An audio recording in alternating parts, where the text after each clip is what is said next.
Hey, friends! Just so you know, we enjoy the swear word and we rely on good old fashioned humor to get through some seriously dark subject matter. At no time do we intend any disrespect toward the victims or families of the victims in the cases we cover. Also, be sure to listen to the end for a few palate cleansing bloopers to reset your mindset. And with that, we thank you for listening and we hope you enjoy.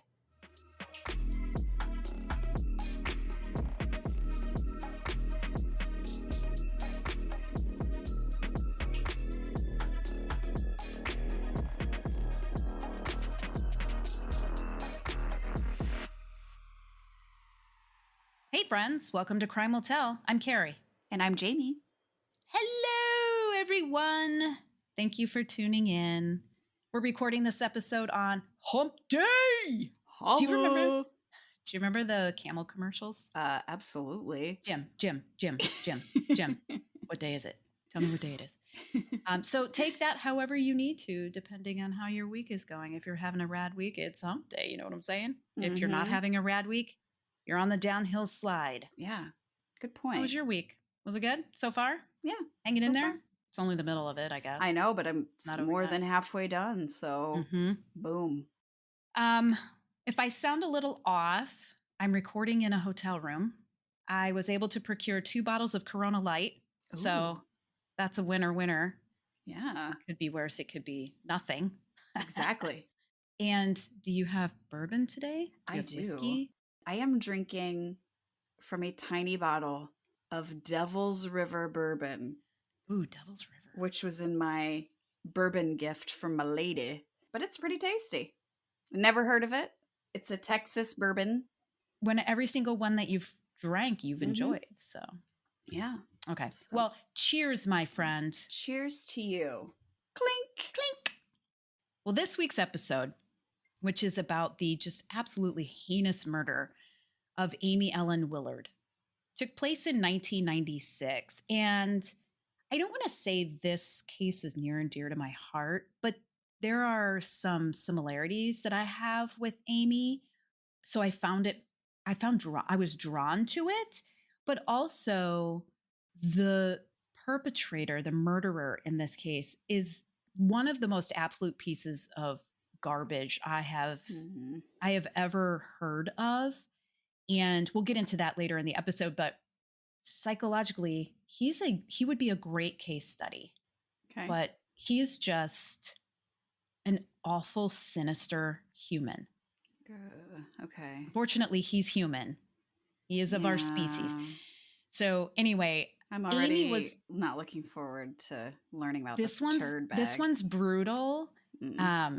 But there is a light at the end of it in the way in which her family and friends honor her memory. Okay. Which is really cool. All right. So Aimee Ellen Willard, she was 22 years old at the time of her death, which took place on June 20th, 1996. So it was a while ago, but not too long ago. She was 2 years older than I was at that time. So in 1996 in June, I was 20. She was 22. And at the time of her murder, she was attending George Mason University in Fairfax, Virginia. That's my alma mater. I attended George Mason University for my undergrad. Wow. I didn't attend at the same time she did, but that's where I went for my undergrad. So that's why I felt kind of drawn to this, because she grew up in the same era that I did. Yeah. And sure. I remember what it was like to be 20. And there's not much difference between 20 and 22, but yeah, she was just brutally cut down. But isn't it strange to think about at certain times you guys would have been walking down the exact same sidewalk on campus? Yeah. Potentially wearing similar clothes. You know what I mean? Like you were the same girl. Like that's. Yeah. That's why I felt this like magnetism, or that's a little strong, but I was drawn to this case. So I wanted to share it. And also her family and friends do a really good job trying to keep her memory alive. And so I wanted to participate in that. Yeah. So very cool. Aimee was born June 8th, 1974 to Gail Willard, a nurse, and Paul Willard, who was a police sergeant for the Chester Police Department in Chester, Pennsylvania. So ironically, this is another case that takes place in Pennsylvania, and even more ironic, in the same area of Pennsylvania as episode 31 for the Susan Reinert. Anyhow, it was unplanned, but it was just an ironic thing. So Aimee had two older siblings. She had a sister named Nancy and a brother named Tim. So there was three of them in the house. And upon graduating high school, Aimee chose to attend GMU, George Mason University. And she was a fucking athletic star. She was a phenom. Really? She was a triple threat. Damn. When she was at GMU, she played soccer and she played lacrosse, and she played on the GMU soccer and lacrosse teams. Damn. What was interesting was that she went to GMU and she had every intentions of playing on the soccer team, but then she learned through a friend that the lacrosse team needed players, and she's like, well, I'm really good at lacrosse, so yeah, I'll play lacrosse too. She's like, fuck it, why not? Yeah, she's like, fuck it, I'm a star. I can Let do me it shine all. bright. She was an all-American lacrosse and soccer player. Girl had it Damn. going on. And she was planning to go into coaching or like teaching or something along those lines after she graduated from GMU. And she would have graduated in May of 1997 with a degree in education and a minor in nutrition. So she was really into like sports and like nutrition and taking care of yourself and health, things like that. During the summer break of 1996, Aimee was home in Pennsylvania with her family until her senior year started that fall. She was on summer break. She had just completed her third year at GMU. And the evening of June 19th, Aimee drove out to a bar located on Lancaster Avenue in Wayne, Pennsylvania. For all you Wayne, Pennsylvania people, Lancaster Avenue, not sure. I couldn't find the bar's name. It's kind of irrelevant, but she went out to this bar and she met up with several of her high school friends because she was a star. People loved her. She had a lot of really good friends, especially friends that she like grew up with. And so even though she was off at college in a different state, when she came home, she would hook up with her friends. Nice. Love that. So she met several of her high school friends at this bar on Lancaster Avenue around 10:30 for a good time. And there were no issues, no concerns. She and her friends drank, they swapped stories, they enjoyed being reunited. She was having fun. You remember what it was like? Some beautiful summer evening, you would get dolled up and you would go meet your friends and just remember that excitement, and like you were just really excited and jazzed. And they had a great time that night. And around 1:25 in the morning, Aimee left the bar alone. She had arrived alone. She drove herself and she left alone. She hopped in her car and she began her drive home. Okay. And she was a good kid. Like she didn't get into any shit. What she was completely unaware of was that she was being watched. She was being watched by a fucking predator who, after watching her exit the bar by herself, after watching her get into her car by herself and drive off, began to follow her in his own car, which is creepy. It's very I mean, we talked creepy. about this in an episode like way, way back, but like you just don't know. Like, are you sitting next to somebody that's been stalking you all fucking day? Like, you don't Right. know. Yeah. Like, are you sitting next to them on a bus or in a movie theater or they're in the same aisle at the grocery store? You don't know. It's fucking scary.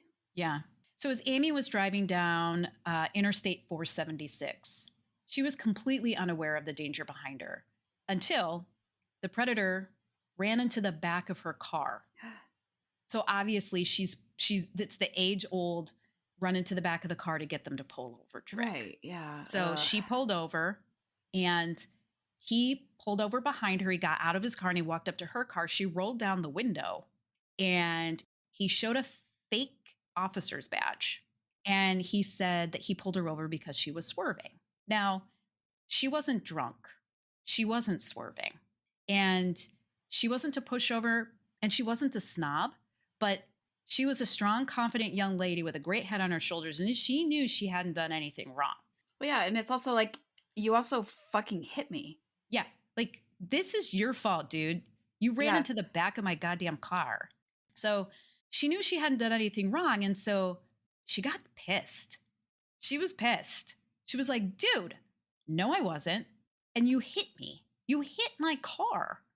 Like, what the fuck? And Yeah. so she began to argue with him over the absurdity of being pulled over for non-existent swerving. And she probably assumed he really was a cop Okay. because it's 1996. She's 22. But she was kind of like, sorry, officer, but I wasn't swerving. I don't know if that's what she said, but she wasn't having it. And he just out of nowhere just punched her square in the face and knocked her out. Holy shit. Yep, because she had rolled down her window. Then he opened her car door. He dragged her out of her car and onto the ground in front of her car, where he began to beat her with a tire iron Oh my God. before stripping her naked and raping her right there, Just on the side of the fucking just road? on the side of the road. Oh my God. Then he dragged her over to his own car and threw her in there, drove directly to an empty building, and then mercilessly beat her to death with some unknown other heavy object that was never identified, or possibly multiple objects, and possibly raped her again. My chest hurts. And if that wasn't ruthless enough and violating enough, he wound 2 plastic bags over and around her head and violently shoved a tree branch up into her vagina. Oh my God. Now, thankfully, at this point, she was probably not alive. I hope So not. she didn't suffocate. She didn't feel the pain of that. Then he loaded her body into his car again and drove her to a vacant lot in Philadelphia and dumped her like trash after running her over with his car. Oh my God. So when I said this guy is an absolute fucking piece of shit, just absolute garbage, I wasn't joking. And he gets even worse, if you can imagine. It's like he made a checklist of like the worst things you could do to someone and just was like, yep, I'm going to run her over. I'm going to violate her. Oh my God. I know. What a piece of shit, that guy. And if you see, like when you see her, she's so innocent looking. She just is a fresh-faced college student. She didn't do anything to deserve this. Very shortly after Aimee had been abducted from her car on Interstate 476, like just a bit more than half an hour later, like around 2 a.m., her blue Honda Civic was found on the southbound off-ramp of the Springfield Lima exit. The engine was still running. The radio was still playing. The driver's side door was wide open, and the interior lights and headlights were still on. It was clear that something had hit the back bumper of her car, or that Aimee had backed into something that like left a rough scuff mark on her back bumper.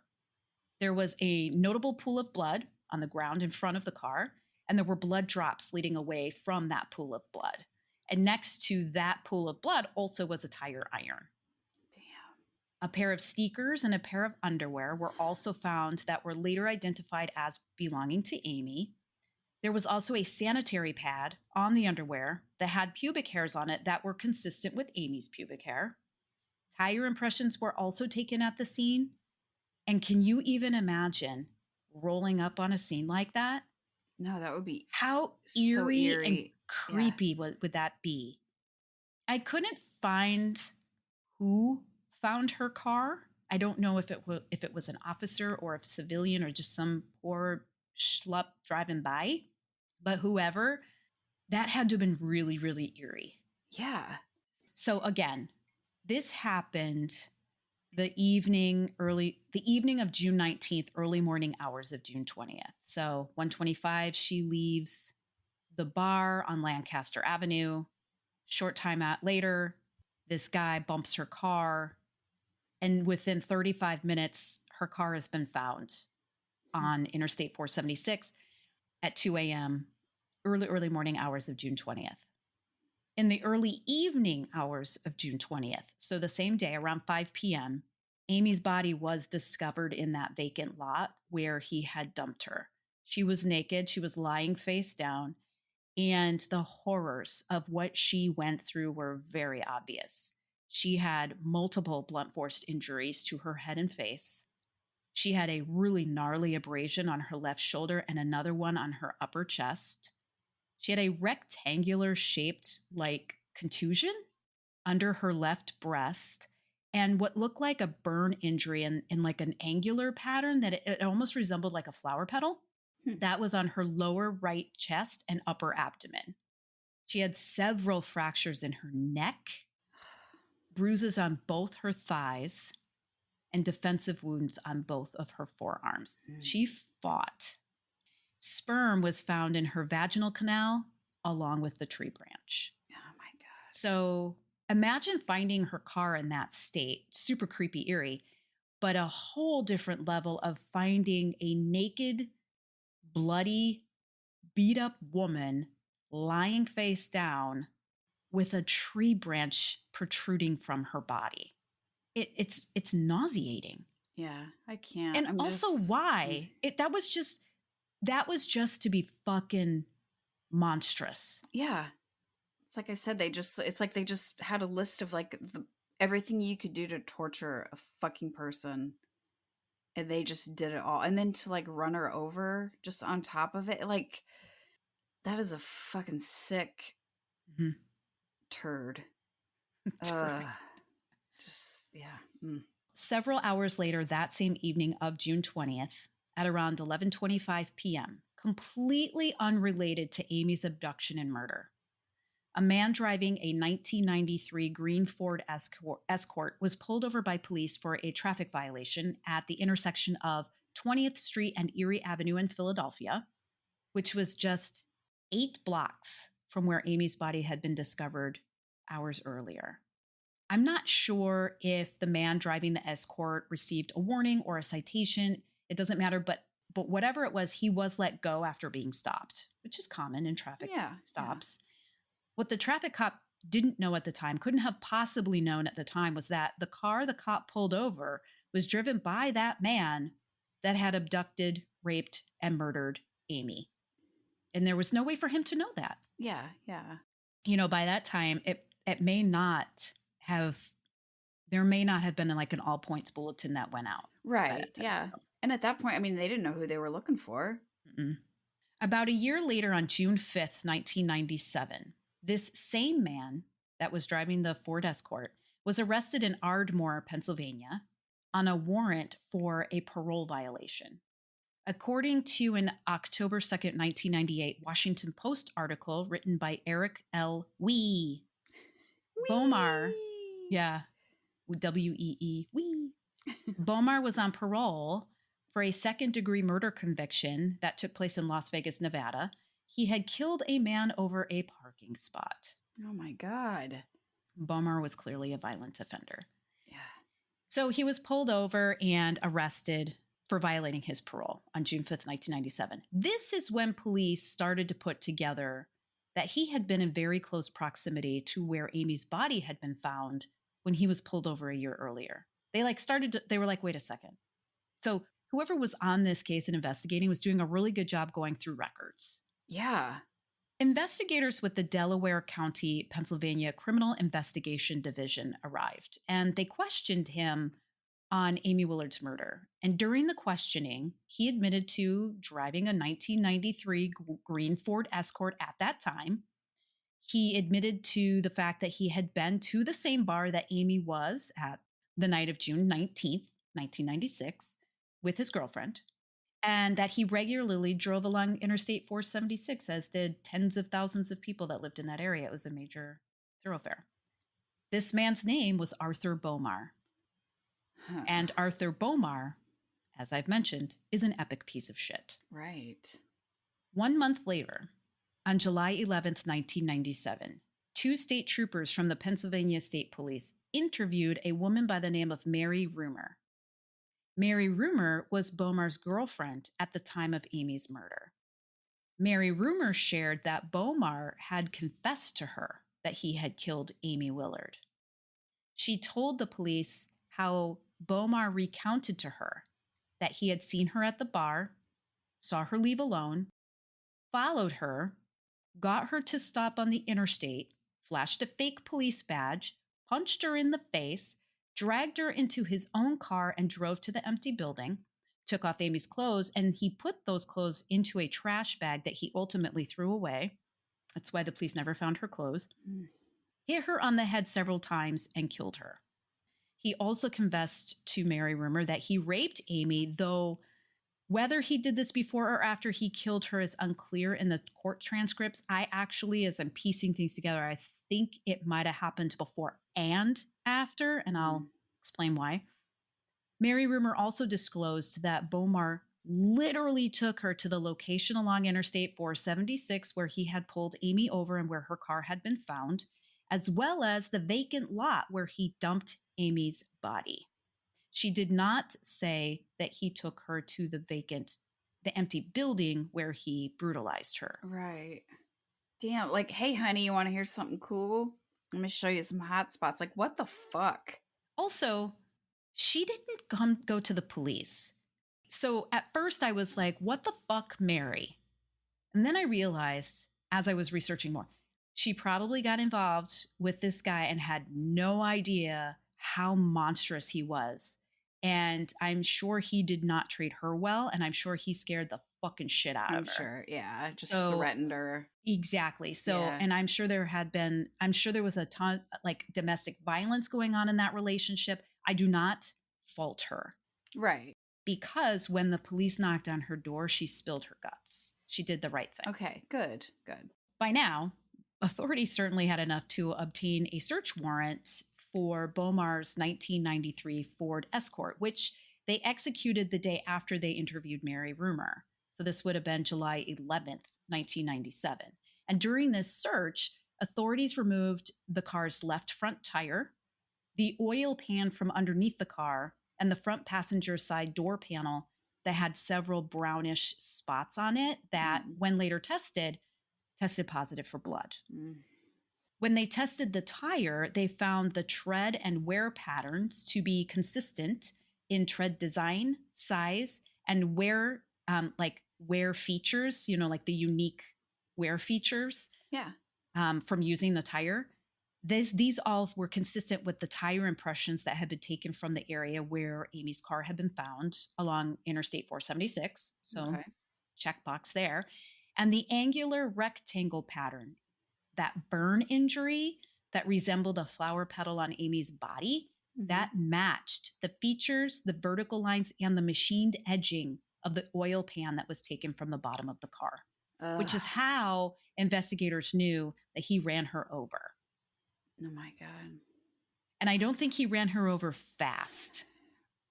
It was long enough to leave a burn, a serious burn on her torso. But most importantly, DNA testing of the brownish spots on the front passenger side door panel came back as Aimee Willard. So now there's conclusive evidence that she was in the car, she was actively bleeding in that car, and that car at some point had run her over. Well, that car belonged to Bomar. This evidence was exactly what investigators needed to obtain a second search warrant, this time for Bomar's DNA, to test and compare against the semen that they had found inside Aimee's body. And 2 days later, on July 13th, 1997, they executed this search warrant and obtained samples of Bomar's blood and sent it off for testing. Now, according to the court transcripts, which, side note, can I just say, this was probably one of the few times where I enjoyed reading the court transcripts. And you'll see why when we get a little further on, because he got what was coming to him. Good. And it was nice. So anyway, according to these court transcripts, concurrent with investigators starting to narrow in on Bomar, they received a request. This is just fantastic. They received a request from an inmate by the name of David O'Donnell, who was serving time in federal prison for his own unrelated crimes. It had nothing to do with Aimee's murder or anything like that. O'Donnell was the ex-brother-in-law of Bomar. Oh. And somehow learned of what was going on and was hoping to meet with authorities to help aid in the investigation of Aimee's murder and Bomar's involvement with Aimee's murder. He was convinced. O'Donnell was like, that motherfucker, I know he did this. I've never liked that son of a bitch. I love that. So when detectives met with O'Donnell and learned of his connection to Bomar and learned that Bomar still trusted O'Donnell, they were like, fuck yeah. So a plan was hatched to see if O'Donnell could get Bomar to confess to him about Aimee's abduction, rape, and murder. Nice. So the first thing authorities did was they transferred O'Donnell from the prison where he was serving his crimes to the Montgomery County Correctional Facility, which was where Bomar was being held. and made sure he was put in a cell in the same cell block Bomar was in. Then they let O'Donnell loose to connect with Bomar and see if organically O'Donnell could get Bomar to open up about his involvement in Amy's murder. And boy, did Bomar open up. Oh. After about 2 weeks of being locked up together, O'Donnell was able to get Bomar to sink his own ship. Nice. This is what O'Donnell learned from Bomar that he passed along to investigators, again, according to the court transcripts. On July 17th, 1997, when Bomar was in O'Donnell's cell shooting the shit with him, because what else are you going to do? Bomar told O'Donnell that, quote, "If I had disposed of the body, there would be no problem. No body, no grand jury indictment. If everyone does what I tell them, I'll be all right." Later that same day, this time when O'Donnell was in Bomar's cell shooting the shit, Bomar told him, quote, "I grabbed the bitch and she said, 'Please don't do this.'" O'Donnell went on to say that Bomar then said, quote, "I'll do whatever the fuck I want, just shut up," and shared that Aimee responded, quote, "Just don't kill me, I'll do anything." Bomar then told O'Donnell that at that point, quote, "We did whatever we wanted with her. She did whatever we told, and when we were done, I almost took her head off and we crammed a tree branch up her cunt." That is so disgusting. So clearly, Bomar had no issues with the viciousness with which he abducted, attacked, raped, beat, and murdered Aimee. He was bragging about it. So gross. He didn't even know her. Like, he didn't know her. She was an opportunity. He saw an opportunity. What I found interesting, though, is when Bomar used the terminology of we. She did whatever we told when we were done. But there is no indication whatsoever by Bomar, through evidence collected, through anything, that Bomar had an accomplice. Okay. There was nothing. Everything points to Bomar acting alone. So I'm like, is this just the way Bomar talked? Did he have like an accomplice in his head? Yeah, I wonder if is he schizophrenic? Yeah, maybe. I don't know. Maybe he was posturing for O'Donnell, making it seem like it was bigger than it was. I don't know. It's weird, though. Months later, the DNA results came back from the search warrant that they executed on Bomar to get his DNA.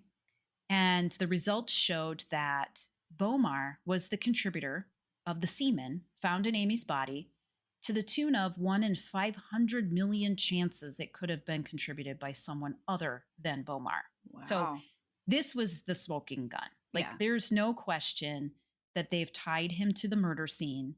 They've tied him to Aimee conclusively. Yeah, got the fucker. Mm-hmm. On October 1st, 1998, more than 2 years after Aimee was taken, Bomar, who was 39 by this time, was convicted of the first-degree murder of Aimee Willard, rape, and abuse of a corpse. And this is what makes me wonder if he raped her again after he killed her. Or maybe it's the tree branch. Yeah, or running her over. Yeah, it could be that too. The bags, like, he did a lot to her after she was likely already deceased. But, I mean, I don't know. So the jury took about 5 hours to reach their verdict. Bomar showed literally no reaction when the verdict was read, even though he faced a maximum sentence of death. According to an October 2nd, 1998 Washington Post article written by Eric Lee Wee, Amy's family and friends wept at the verdict. They hugged each other. They swung their fists in the air with satisfaction that justice had been served for Aimee. And in December of 1998, Bomar was sentenced to death. Now, Bomar wasn't going to go quietly.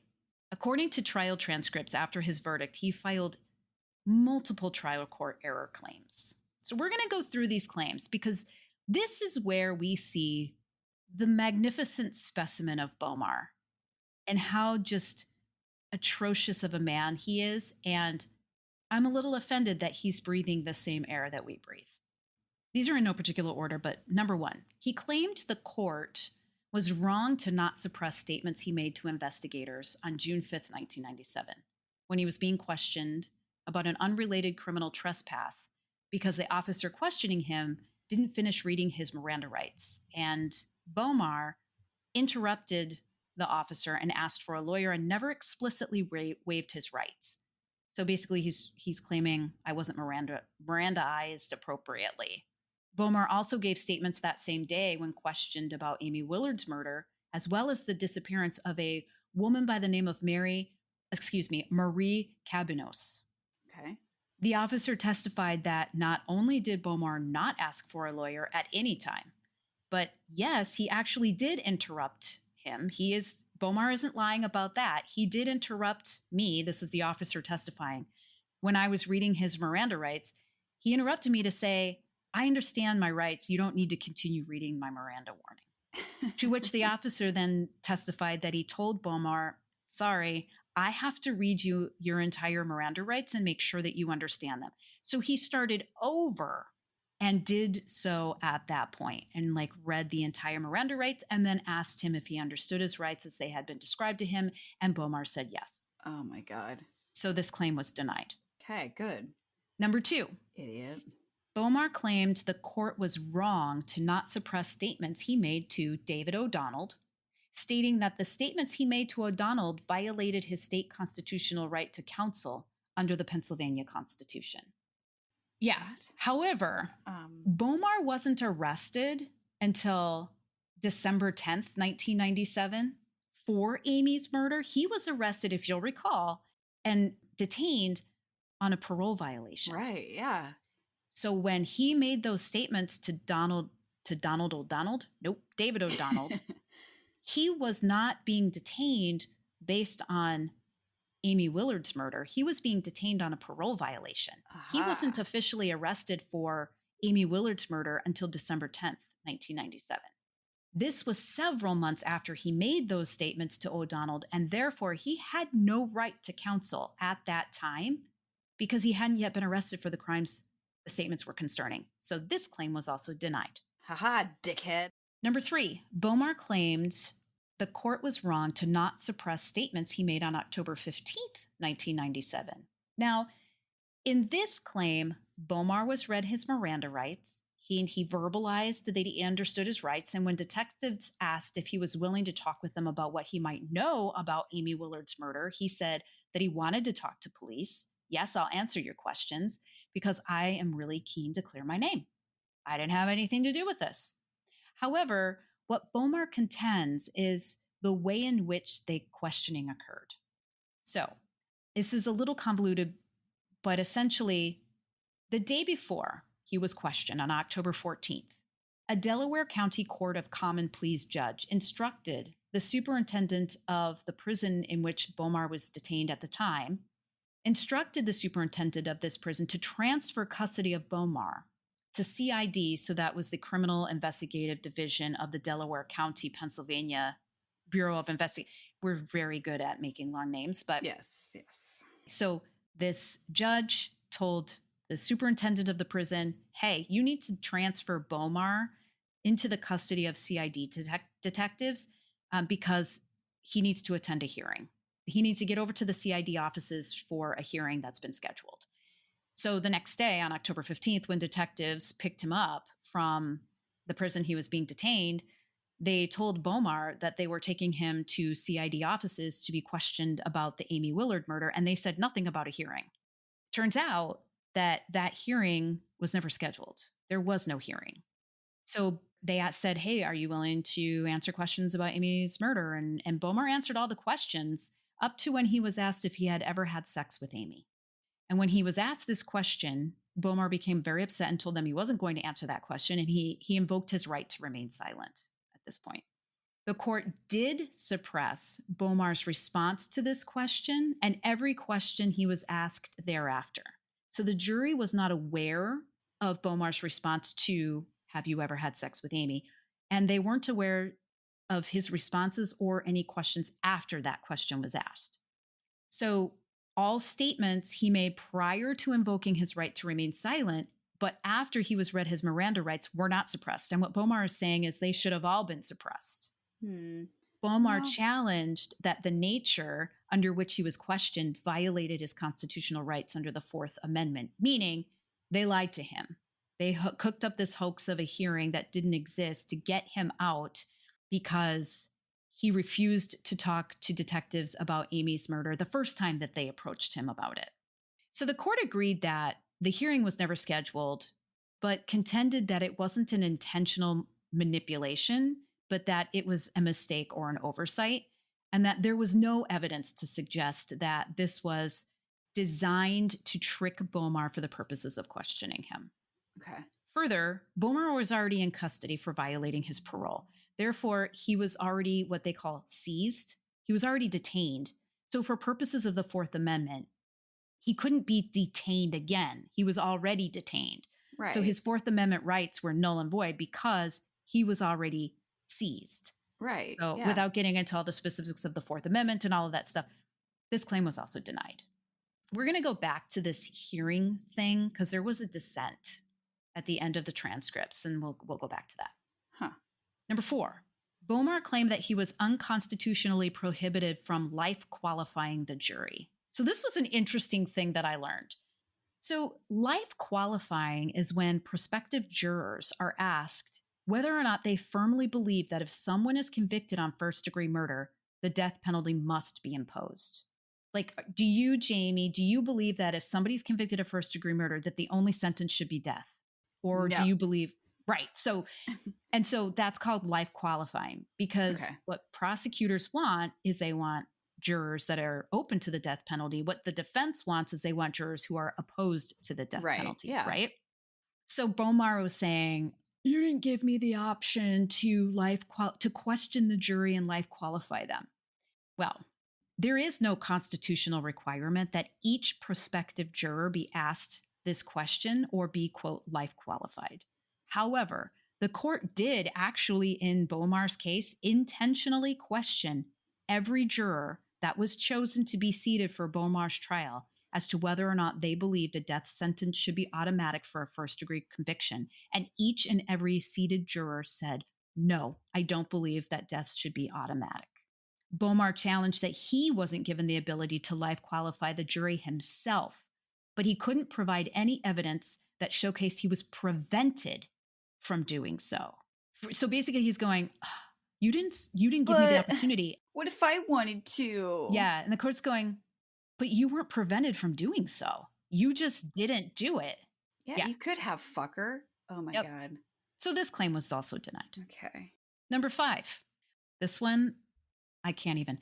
Bomar claimed that Gail Willard, so Amy's mom, that Gail Willard's victim impact statement she gave during the guilt phase of the trial constituted, quote, improper victim impact evidence. What?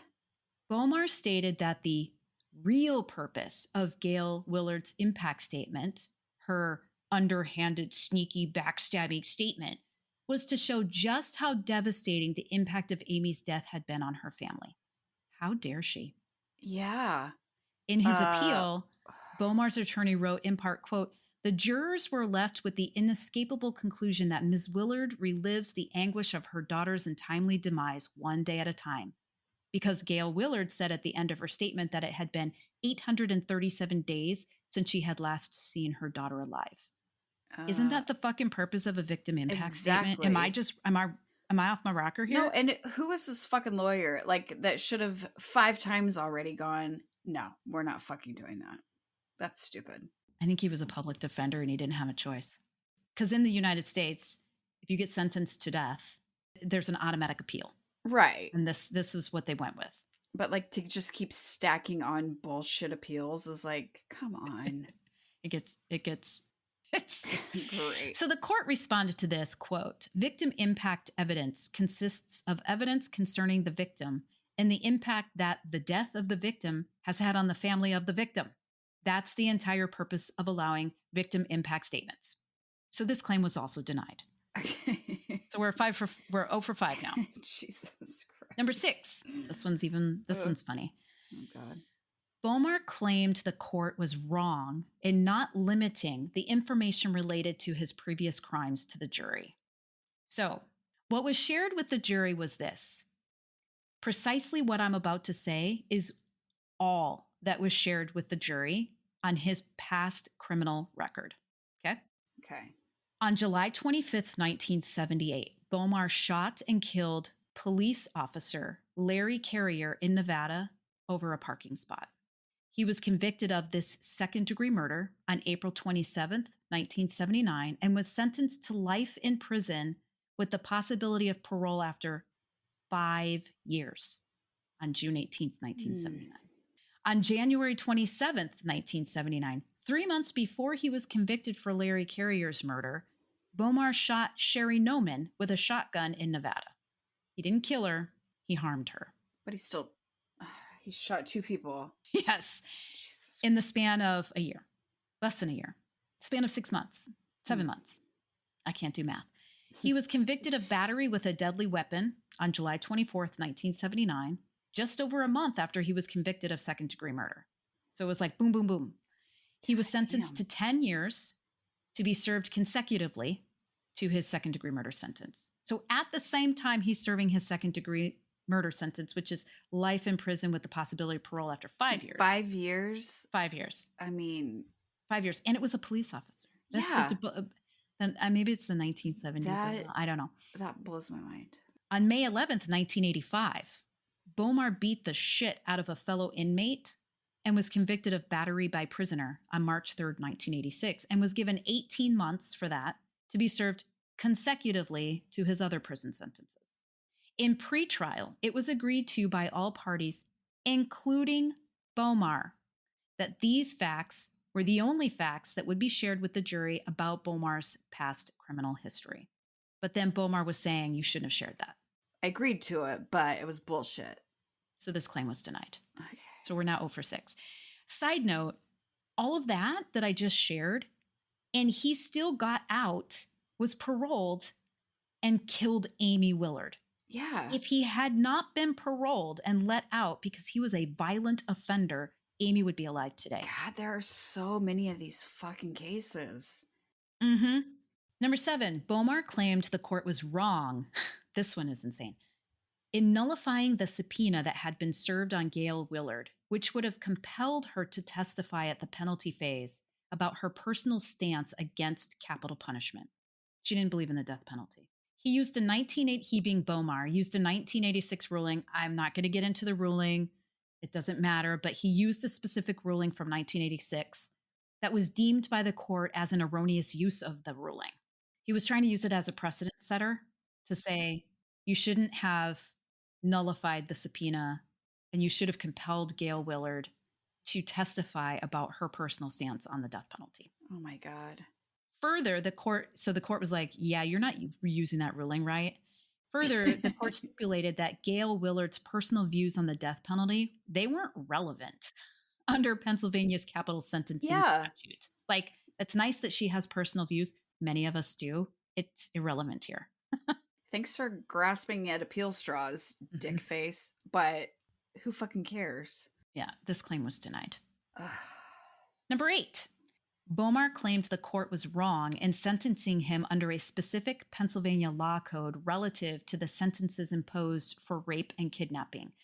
Again, I'm not going to go into the specifics of the code. We'd be here all night. Everybody listening would be asleep. People would be driving off the road. It's not good. But basically, the code states that if someone is convicted of a violent crime and had previously committed a violent crime and constitutes a high-risk, dangerous offender, then the minimum sentence imposed must be at least 10 years.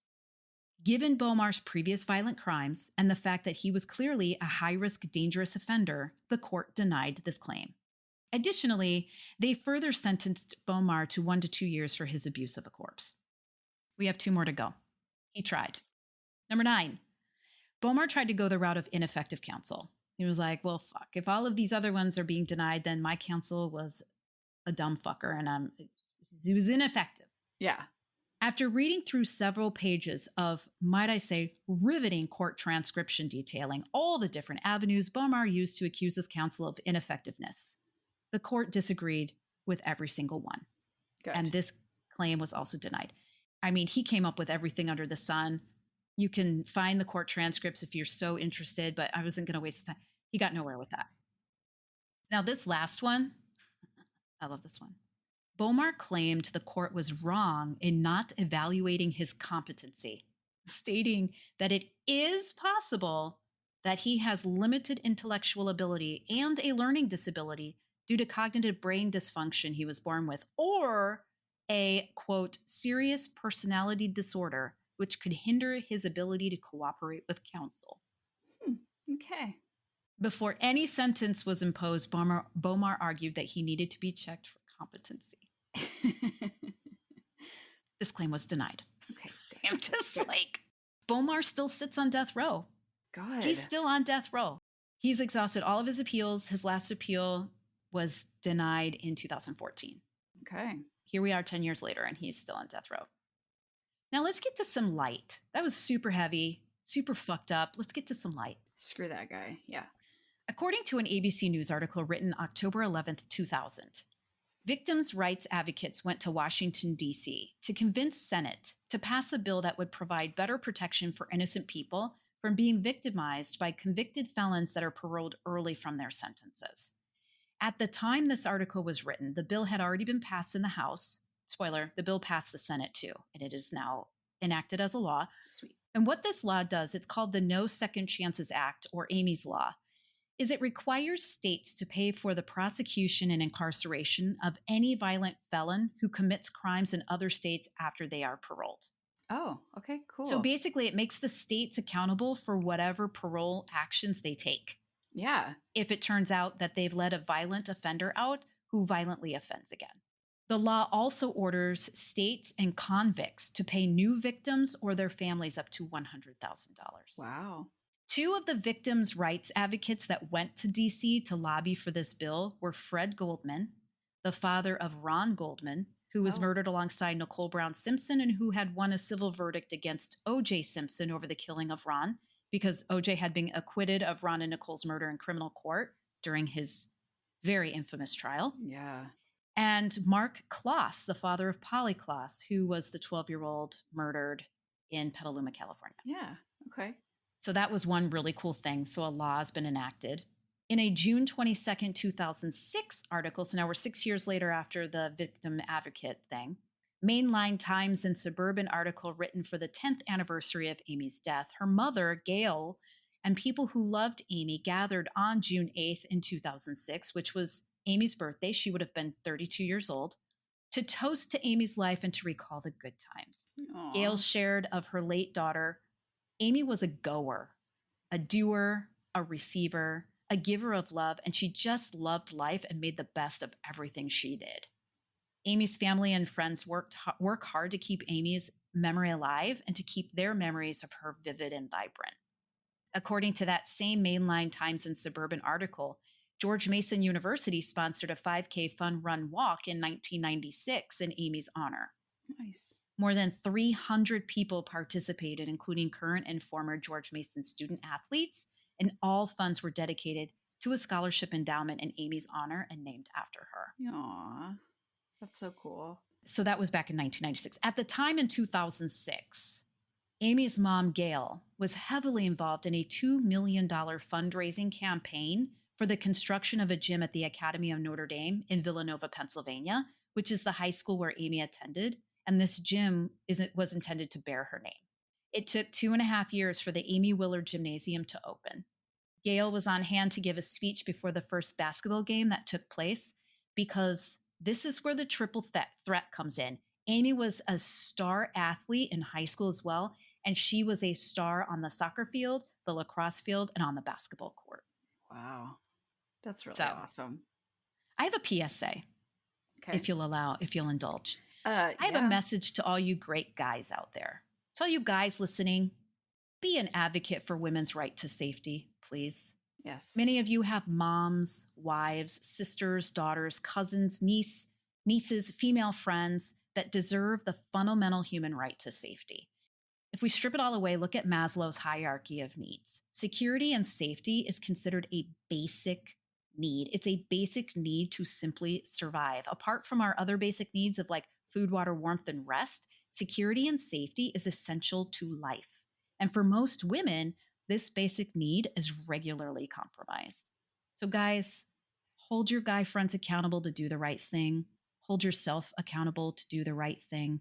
Help keep the females in your lives safe. Men are simply bigger and stronger than females, And it makes it really difficult to impossible for us to protect ourselves if a man comes after us with evil intent. There is not a whole lot we can do. We need the great guys in our lives to help us out. Amen. And a message to all you awesome females out there: let's not shit all over guys. Guys are regularly pushed into one big box with the broad brush stroke of guys are bad. That's false, ladies. Great guys are everywhere. I do recognize, though, that not all of us have had the privilege of having great guys in our lives that help keep us safe. Some of us have bad guys in our lives, and we pay the price for that physically, mentally, and emotionally. This is why the great guys must overcome the bad guys. I mean, I should just be able to say, let's all get along and stop fucking shit up for each other. But if it were that easy, James, you and I wouldn't have a true crime podcast. Yeah, it's true. There are some awful, awful men out there, but there are also some awful, awful women out there. I think you and I both can say we have amazing dads who aren't afraid to stand up for women and support women. I have amazing guy friends, whatever. But then there are also women who have only known horrible men. Yeah. We really are two of the lucky ones. We are very, very lucky. Anyway, I'll put my soapbox back in the corner now. Just a little PSA I thought important enough to devote some airtime to. I'm glad that you take your soapbox to the hotel, though. That's cute. Yeah. It's carry-on. It breaks down. It has a handle. Folds up and breaks down. It's carry-on. That's a tragic, tragic story of Aimee Ellen Willard. Wow. And yeah, I just felt drawn to this one. She was so young. Thank God for those investigators that made those connections to him in her case. Because then I think about like the Leola Shreve's case. Yeah. There was literally a murder and a man found steps away from her house that night, picked up by police officers, and they didn't make the connection between him, who ultimately took her life. There just wasn't that communication. So for those officers to pick up on something that happened a year ago, make that connection is unbelievable. Because who knows what might have happened if they hadn't done it, and he might still be free. And he probably would have killed other women. Yeah, exactly. Or men. He did not discriminate based on gender. He was just a violent fucker. I'm convinced they were able to make that link because they took their job seriously and they worked really hard for Aimee. Yeah, exactly. And they sat down and they poured through everything. Yeah. And I'm like, I can picture it in my head. Like I have this image of like all this paper and binders strewn all over this big conference table and all these officers and detectives leaning over this stuff. And one guy goes, "Hey, wait a minute. What did you say the color of that Ford Escort was?" "Well, I got something over here." And then they're like, "What?" Yeah. Holy shit. Could this be the guy? Yeah. So bam.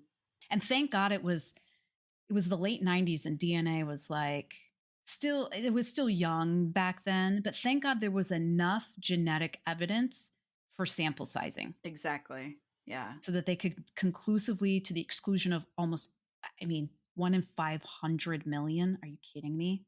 Now DNA is so good that you can get into the quadrillions. What I like is I like keeping her memory alive. Exactly. I love that her name's on a gymnasium. Right? Isn't that awesome? I love that there's a law named after her. I love that this law is designed to protect other unwitting innocent victims or would-be victims. Absolutely. And inspire other young athletes like herself. Yeah. And did you ever see that movie, Sliding Doors with Gwyneth Paltrow? Yes, I did.